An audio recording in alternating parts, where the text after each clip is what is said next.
Many terrorist attacks appear random, but terrorism has a plan. ISIS has a 5-point plan to destroy Western civilization. I'm going to tell you what it is. Grab a seat. It's time for Counter-Terrorism Roll Call.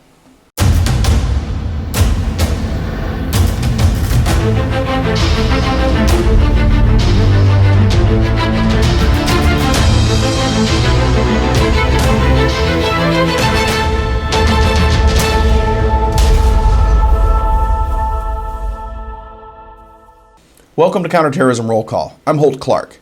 There are many radical Islamic terrorist groups: Al-Qaeda, ISIS, Boko Haram, Al-Nusra, Hezbollah, Hamas, and many others. They're all part of a global jihad, and they're all working towards the same goal. They form an existential threat. That means that they have a desire and a potential to change our very existence. These groups share a universal ideology, objectives, and rationalization. ISIS has been the best at articulating this plan, and they've been very open about it. In the first issue of their online magazine, Dabiq, their feature article was called Hijrah to Caliph. It's a 5-step plan to global domination. Now, the goal of radical Islam is to establish a caliphate.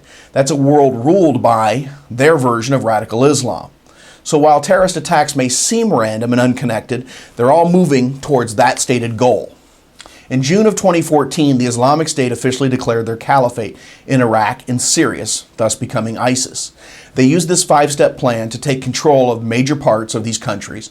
They used that plan to expand their control, and they're using that plan to get a foothold worldwide. Let's take a look at their 5 steps. One is called Hijrah, or immigration. That means moving into an area void of Islam, and it's what the radicals consider to be Islam. The ideal land is a place where the Mujahideen can operate without a police state.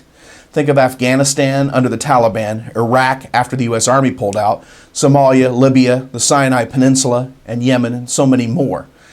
Now, Plan B is create that kind of an area inside of Europe and the United States. Step 2 is Jama'ah, the majority of Muslims. Expand in numbers, size, and power to become a majority. Now, in Iraq and Syria, that means take land through warfare, gaining land and winning over people. By winning over, I mean subjugating them. In Europe and the U.S., there's immigration and reproduction, the family grows, and then concentration within certain areas. Now, step 3 is start to destabilize those areas. They call it destabilizing the Tagat. Tagat is anyone who openly rebels against God and prevents Muslims from worshiping God.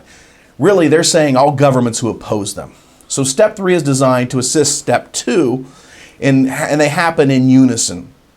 Create chaos through constant attacks designed to disrupt the security of the existing government. Then you offer the solution for the insecurity that you created. Step 4 is Tamkeen. It means empowerment, control, and subjugation. This happened in Iraq and Syria, where they took control and they subjugated the peoples living there. In Europe and the U.S., this means effectively creating a no-go zone, and then you offer the solution to fix that no-go zone through their own rules and their own laws.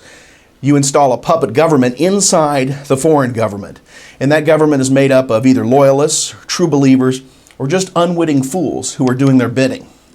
Step 5 is the caliphate. ISIS says this is the complete unification of all Muslim peoples and lands under a single authority of the caliph. When you stop to think that most of the terrorist attack victims are Muslims, this is not a very good deal for them either.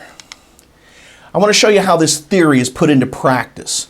Let's talk about what we've been talking about so far is the Islamic State's plan of constant attacks.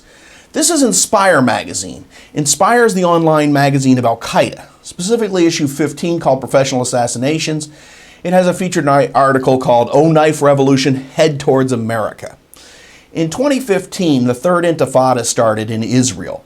And intifada means uprising. And it specifically was in Jerusalem and the West Bank crossings.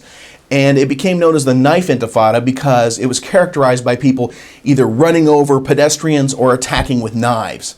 This follows a pattern that we often see where a new technique starts in Israel, goes through Europe, comes to the United States. And we've seen this in Europe and the United States in many cases. Recently at OSU in November of 2016 and in March of 2017 outside the UK Parliament. Why knife attacks? Al-Qaeda says they're committed through Inspire magazine to present the lone mujahideen a clear vision and practical methods. So the clear vision to the radicalized Muslim who's deeply motivated by a sense of group identity and honor, it plays on that motivation and inspires them to quick action.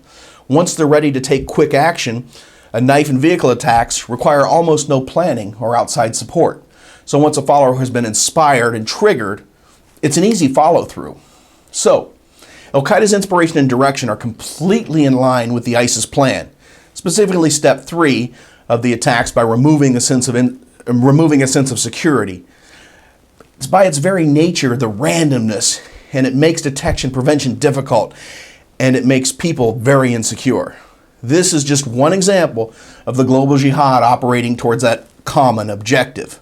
We'll continue to examine more of the theory, tactics, and techniques each week on Counterterrorism Roll Call.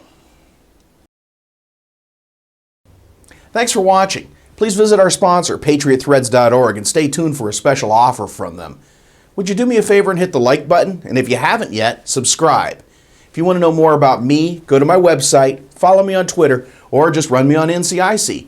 I'll see you next week on Counterterrorism Roll Call. Until then, be alert, be safe.